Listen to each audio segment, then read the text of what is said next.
طالوت ملكا قالوا أنى يكون له الملك علينا ونحن أحق بالملك منه ولم يؤت سعة من المال قال إن الله اصطفاه عليكم وزاده بسطة في العلم والجسم والله يؤتي ملكه من يشاء والله واسع عليم سبحان ربك رب العزة عما يصفون وسلام على المرسلين والحمد لله رب العالمين. انتہائی معزز سامعین، سورہ بقرہ کا تیسرا حصہ جہاد فی سبیل اللہ رواں دواں ہے. جہاد اللہ کے راستے میں جب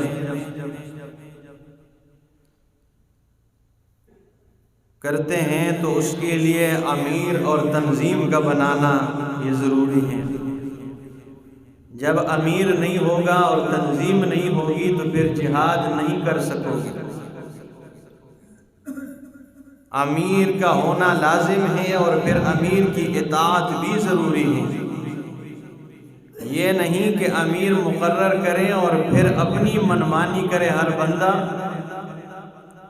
جب امیر مقرر ہو جائیں تو پھر امیر کی اطاعت بھی ضروری ہے، یہاں تک کہ اگر امیر تمہیں کہے کہ آپ نے پانی تک نہیں پینا تو پانی بھی نہیں پینا.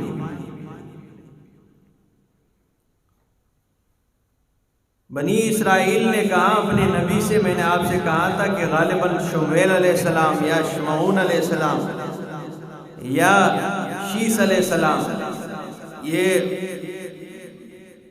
ایک نبی تھا ان کا. انہوں نے کہا اللہ کے نبی سے کہ ہمارے لیے امیر مقرر کر دے تاکہ ہم جہاد کریں. تو نبی کو اس لیے کہا کہ آپ ہمارے لیے امیر مقرر کریں کہ وہ دینی امور کو سنبھالنے کے لیے تھے. وہ اللہ کے نبی تھے، انہیں امیر کیوں نہیں مقرر کیا؟ کیونکہ وہ دینی امور کو سنبھالنے کے لیے، دین سمجھانے کے لیے، بیان کرنے کے لیے. لیکن ان کے لیے ایک امیر کو مقرر کیا. کس کو مقرر کیا؟ وَقَالَ لَهُمْ نَبِيُّهُمْ، اور کہا ان سے ان کے نبی نے، إِنَّ اللَّهَ قَدْ بَعَثَ لَكُمْ طَالُوتَ مَلِكًا، بے شک اللہ نے بھیجا ہے تمہارے لیے طالوت کو، تمہارا امیر مقرر کیا ہے کہ اس کی امارت میں تم یہ لشکر اللہ کے راستے میں جہاد کرو. یہ امیر مقرر کیا ہے. قالوا، تو کہنے لگے، انا یکون لہ الملک علینا، وہ کس طرح یہ ہمارا امیر ہو سکتا ہے؟ یہ کیسا ہمارا سربراہ ہو سکتا ہے؟ وَنَحْنُ أَحَقُّ بِالْمُلْكِ، جبکہ ہم اس سے زیادہ بادشاہت کے حقدار ہیں. جبکہ ہم اس سے زیادہ کیا ہے؟ پہلے کہاں امیر مقرر کر دیں، اور جب انہوں نے امیر مقرر کیا اور امیر خود بھی نہیں. ان اللہ، بے شک اللہ نے تمہارا امیر مقرر کیا ہے، طالوت کو تمہارا امیر مقرر کیا ہے. کہنے لگے انا یکون لہ الملک علینا، یہ کیسے ہمارے اوپر امیر بن سکتا ہے؟ غریب کا بیٹا، جس طرح آج کل بھی آپ دیکھتے ہیں نا علاقوں میں، ٹھیک ہے، غریب کا اگر کوئی بیٹا آگے آتا ہے تو کچھ لوگ ایسے ہوتے ہیں کہ بھائی وہ نہیں چاہتے ہیں کہ بھائی غریب کا بچہ ہمارے گاؤں میں یہاں تک پہنچ جائے، پھر ہماری چودراہٹ کہاں جائے گی، خانگی کہاں جائے گی. ٹھیک ہے، جب یہ ہونا نہیں چاہیے. تو کہنے لگے وَنَحْنُ أَحَقُّ بِالْمُلْكِ، اور ہم زیادہ امارت کے حقدار ہیں. وَلَمْ يُؤْتَ سَعَةً مِّنَ الْمَالِ، دو چیزیں اس میں سے نہیں ہیں. ایک تو اس کا حسب و نسب کے لحاظ سے یہ کمزور ہے، اور ایک دوسری چیز اس کے پاس مال نہیں ہے. ایک مال نہیں ہے اس کے پاس. یہ وہ سمجھتے کہ بھائی جس کے پاس مال ہوگا تو وہ امیر ہونا چاہیے اسے. یہ ایک تو حسب نسب کے اعتبار سے کمزور ہیں. اور حسب نسب کے اعتبار سے وہ کمزور کیوں سمجھ رہے تھے؟ ویسے تو اس کا حسب نسب وہ بہت اونچا تھا، کیونکہ وہ یعقوب علیہ السلام کی اولاد میں سے تھے. حضرت یعقوب علیہ السلام یہ دو بیٹے تھے. یعقوب علیہ السلام کے ایک ساتھ بھائی تھے، ایک اور ان کے عیسو ان کا نام تھا. عیسو وہ زیادہ تنگ کیا کرتا تھا یعقوب علیہ السلام. تو یعقوب علیہ السلام کو باپ نے بھیجا ماموں کے گھر کہ یہ تجھے زیادہ تنگ کرتا رہتا ہے، تو لہٰذا ماموں کے گھر رہا کر. لبان ابن لوط ان کا ماموں تھا. یہ ماموں کے گھر گئے اور ماموں کی دو بیٹیاں تھیں. جب یہ اس کے گھر میں بڑا ہوا، جوان ہوا، تو اس کی دو بیٹیاں تھیں، لیا اور راحیل ماموں کی. یا تو اس وقت دو بیٹیوں کو ایک بندے کی نکاح میں دینا جائز تھا، یا اس طرح ہوا کہ ایک کو دیا پھر وہ مری تو دوسری کو نکاح میں دیا. لیکن دو بیٹیوں کو حضرت یعقوب علیہ السلام کی نکاح میں دیا ماموں نے، لیا اور راحیل. پھر لیا کے 6 بیٹے ہوئے حضرت یعقوب علیہ السلام، اور راحیل کے 2 بیٹے ہوئے حضرت یوسف علیہ السلام اور ابن امین. یہ 2 بیٹے راحیل، یوسف علیہ السلام کی والدہ کا نام تھا راحیل. 2 بیٹے اس کے اور 6 اس کے، تو 8 بیٹے ہوئے کل. اور ان 2 بیٹیوں کو دیتے وقت باپ نے ایک ایک بیٹی کو ایک ایک لونڈی ساتھ دی تھی، جو اس وقت ہوا کرتی تھی نا غلام لونڈیاں. یہ دہیج کے طور پر انہیں دی تھی ایک ایک لونڈی ساتھ خدمت کے لیے. تو یعقوب علیہ السلام کی نکاح میں جب یہ 2 بیٹیاں ان کی آئی تو پھر ساتھ وہ لونڈیاں بھی آئی. تو ان لونڈیوں میں سے بھی ہر ایک کے 2 بیٹے ہوئے. تو 2 اور 2 4 اور 4 اور 8 کل 12 بیٹے تھے حضرت یعقوب علیہ السلام کے. بنی اسرائیل کی جو 12 قبیلے نا، کل 12 بیٹے تھے. اب یہ جو طالوت ہیں یہ ان لونڈیوں کی اولاد میں سے ہے. انہوں نے غلط کیا نا، جبکہ نسب تو باپ کی طرف جاتا ہے، لیکن انہوں نے باپ کی طرف نہیں ماں کی طرف دیا. یہ حسب و نسب کے لحاظ سے بہت کمزور ہے، یہ تو لونڈیوں کی اولاد میں سے ہے، تو یہ ہمارا امیر بھلا کیسے بن سکتا ہے؟ ٹھیک ہے، یہ طالوت پھر ان لونڈیوں کی اولاد میں سے، ان کی نسل میں سے آتا. کہنے لگے وَنَحْنُ أَحَقُّ بِالْمُلْكِ مِنْهُ، ہم اس سے زیادہ امارت کے حقدار ہیں. وَلَمْ يُؤْتَ سَعْةً مِّنَ الْمَالِ، انہیں مال کی فراوانی نہیں دی گئی ہے. قَالَ، تو کہنے لگا إِنَّ اللَّهَ اصْطَفَاهُ، نبی نے کہا اسے اللہ نے چنا ہے. إِنَّ اللَّهَ اصْطَفَاهُ، اللہ نے چنا ہے، علیکم تمہارے اوپر. وَزَادَهُ بَسْطَةً فِي الْعِلْمِ وَالْجِسْمِ، اور اللہ نے اسے فراخی دی ہے فی العلم، علم میں، والجسم، جسامت میں. یعنی یہ تو سمجھ رہے تھے کہ امارت کے لیے 2 چیزیں ہونی چاہیے، ایک حسب و نسب کے اعتبار سے بڑا ہونا چاہیے، ایک مالدار ہونا چاہیے. جبکہ امامت کے لیے، جبکہ امارت کے لیے مالدار ہونا شرط ہی نہیں ہے. جس کے پاس مال نہیں ہوگا وہ امیر نہیں بن سکے گا. مالداری نہیں، 3 شرائط پر بیان کیے کہ 3 چیزیں ہونی چاہیے. اصطفاہ، وہ بندہ لوگوں میں چنا ہوا ہو، سارے لوگوں کا اس پہ اتفاق ہو جائے کہ ہاں واقعی یہ ہمارا امیر ہونا چاہیے، یہ اتفاق ہو، سارے لوگ اس پہ خوش ہو. اور دوسری بات وَزَادَهُ بَسْطَةً فِي الْعِلْمِ، وہ امارت جانتا بھی ہو، اسے طریقے بھی آتا ہو، وہ امامت جانتا بھی ہو، اس کے پاس علم بھی ہو. والجسم، اور جسم کے لحاظ سے بھی برابر ہو، مضبوط ہو. یہ نہیں کہ کسی بوڑھے کو چونکہ اسے امیر اس لیے بنائے، یہ بڑا بزرگ ہے، ٹھیک ہے نا. بوڑھے کو آپ امیر بنا لیں، وہ اپنے آپ کی حفاظت بھی نہ کر سکے، جگہ سے بھی نہ ہل سکے. ایسے صحیح جوان ہو یا صحیح مضبوط ہو، جوان نہ بھی ہو لیکن طاقتور ہو اور بہادر ہو، اسے آپ بنائیں. واللہ یؤتی ملکہ من یشاء، اللہ امارت دیتا ہے، بادشاہت دیتا ہے جسے چاہتا ہے. واللہ واسع علیم، اللہ وسیع علم والا ہے. ٹھیک ہے، یہ حسب و نسب اس میں کیا ہے؟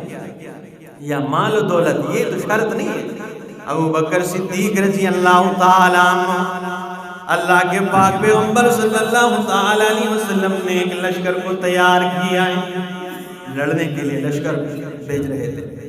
اور اس کے امیر مقرر کیے ہیں کیا اسامہ بن زید رضی اللہ تعالیٰ عنہ. اسامہ بن زید جو یہ غلام کے بیٹے تھے نا، انہیں امیر مقرر کیا ہے. اور آپ صلی اللہ تعالیٰ علیہ وسلم انہی دنوں میں دنیا سے رحلت فرما گئے. آپ فوت ہو گئے، آپ پہ وفات آ گئی، تو وہ لشکر رہ گیا. جب ابو بکر صدیق رضی اللہ تعالیٰ عنہ امیر بنے، امیر المومنین بنے، لوگوں میں فسادات ہو گئے.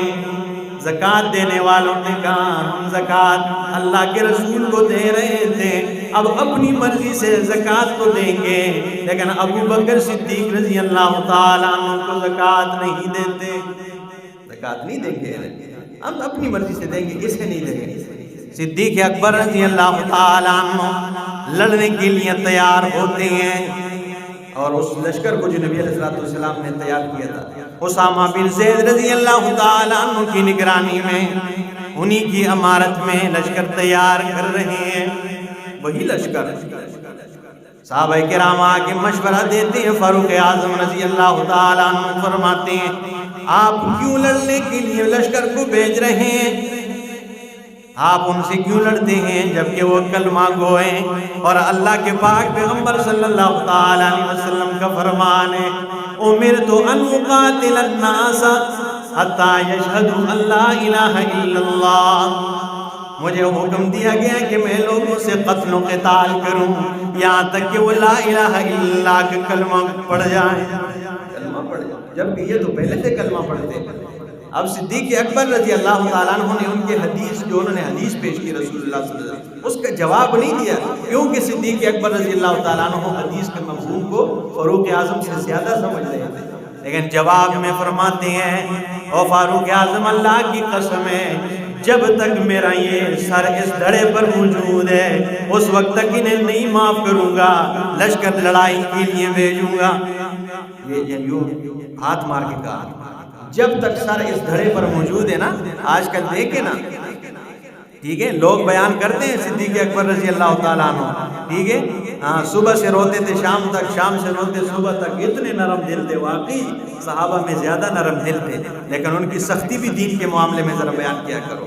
ہاں ان کی سختی بھی بیان کیا کرو، کیونکہ یہ تو نرمی والے ہیں، ٹھیک ہے، ہاں تو پھر نرمی سے کام لیتے ہیں. وہ مشرکوں کے خلاف کیا کتنے سخت تھے یہ نہیں بیان کریں گے، کیونکہ مشرک کے پیچھے تو یہ بے دھڑک کھڑے ہو جاتے ہیں. نماز پڑھتے ہیں، نیت کرتا ہوں 4 رکعت فرض عصر کی، ٹھیک ہے، تو نہیں بیان کرتے کہ وہ سخت کتنے زیادہ تھے. اشداء علی الکفار، کافروں کے بارے میں یا دین سے پھر جانے والوں کے بارے میں کتنے سختی رکھتے تھے. فرمایا میں نہیں پیچھے ہٹوں گا. اور یہاں تک کہ جب صحابہ کرام کے کہنے لگے اے ابو بکر امیر المومنین آپ مدینہ خالی ہو جائے گا، لشکر آپ نہ بھیجیں. فاروق اعظم رضی اللہ تعالیٰ عنہ فرماتے ہیں اگر لشکر بھیجنا بھی ہے تو پھر ہم کمزور ہیں، اسامہ بن زید کو ان کے پاس نہ بھیجیں. اگر بھیجنا بھی ہے تو اس کو تو کم از کم نہ بھیجیں، ہم کمزور ہیں، قوت والے وہ بن جائیں. صدیق اکبر رضی اللہ تعالیٰ عنہ کے الفاظ ہیں، ابن سعد نے اپنے طبقات کے اندر ذکر کیے ہیں. فرماتے ہیں والذی نفسی بیدہ، مجھے اس ذات کی قسم ہے جس کے دست قدرت میں ابو بکر کی جان ہے. آگے فرماتے ہیں لو جرت کلاب المدینہ بے ارجل ازواج النبی صلی اللہ تعالی علیہ وسلم، اگر مدینہ کے کتے نبی اکرم صلی اللہ تعالی علیہ وسلم کے ازواج مطہرات کے ٹانگوں کو کھینچ ڈالے، نوچ ڈالے، میں پھر بھی ما رددت اس لشکر کو واپس نہیں کروں گا.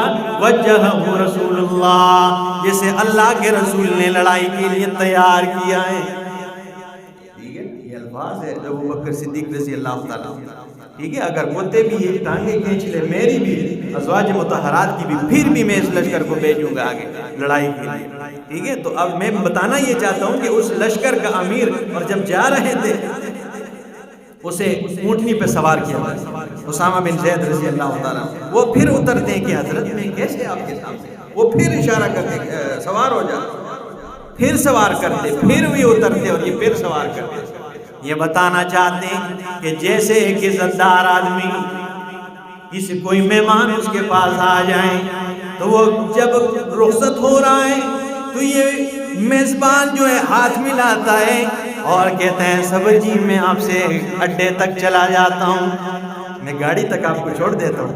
اب اس کا مطلب یہ نہیں ہوتا کہ مہمان کو گاڑی کا پتہ نہیں ہوتا کہ میں نے کدھر کھڑا کیا ہے، اس کا مطلب یہ ہوتا ہے کہ لوگوں کو دکھانا چاہتا ہے کہ اس کی میں عزت کرتا ہوں، تم بھی اس کی عزت کرو، یہ بتانے کے لیے کہ اسامہ ابن زید کی میں عزت کرتا ہوں، رسول اللہ نے اس کی عزت کی قدر کی، پھر میں کرتا ہوں، لوگوں تم بھی اس کی عزت کرو، بھلے یہ غلام کا بیٹا ہے، ٹھیک ہے۔ تو امارت کے لیے کوئی یہ شرط نہیں ہے کہ یہ خاندان کے لحاظ سے کیسے ہے، اس کے لیے قابل ہونا چاہیے، اس کا علم ہونا چاہیے، مضبوط بہادر ہونا چاہیے۔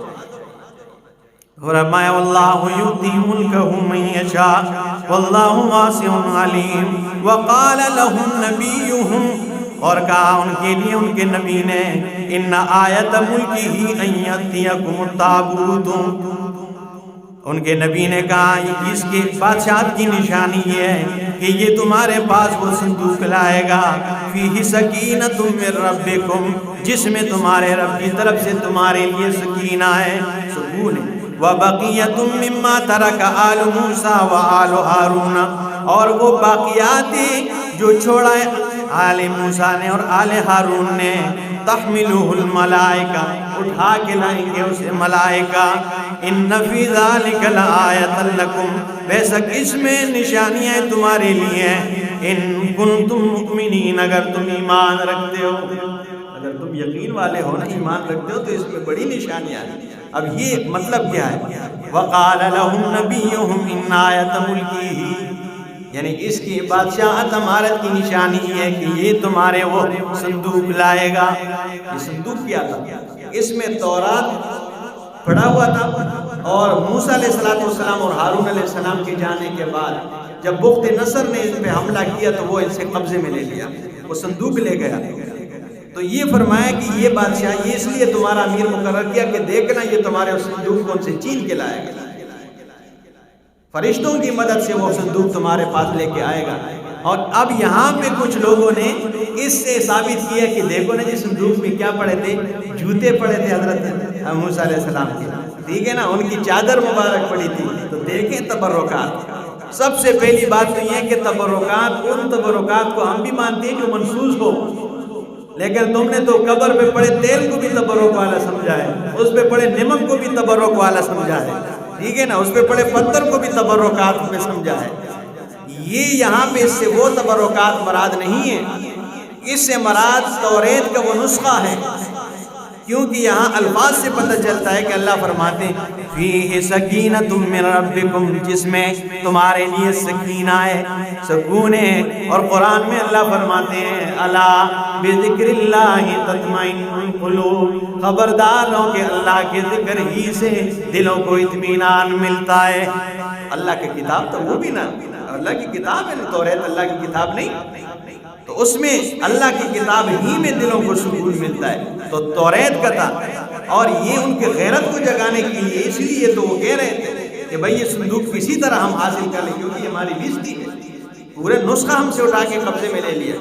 اور آگے فرمایا من ربکم وبقیۃ مما ترک آل موسیٰ وآل ہارون، دوسری بات کہ جو موسیٰ اور آل ہارون نے چھوڑا ہے، اگر یہ جوتے اور تبرکات مراد ہوتے ہیں تو اس میں جوتے حضرت موسیٰ علیہ السلام کے، یہاں تو آل موسیٰ اور آل ہارون دونوں کا تذکرہ ہے، اس میں کیا ہارون علیہ السلام کی جوتے ہیں، ان کے پڑے ہوئے تھے، چپل پڑے ہوئے تھے، ٹھیک ہے۔ یہ اس سے مراد توریت کا وہ نسخہ ہے کہ وہ تمہارے پاس لے کے آئے گا، ان فی ذالک، بے شک بیچ اس کے ہیں، لآیۃ لکم، تمہارے لیے نشانیاں ہیں، عبرتیں ہیں، ان کنتم مؤمنین، اگر تم ایمان رکھتے ہو۔ اللہ عمل کی توفیق عطا فرمائے۔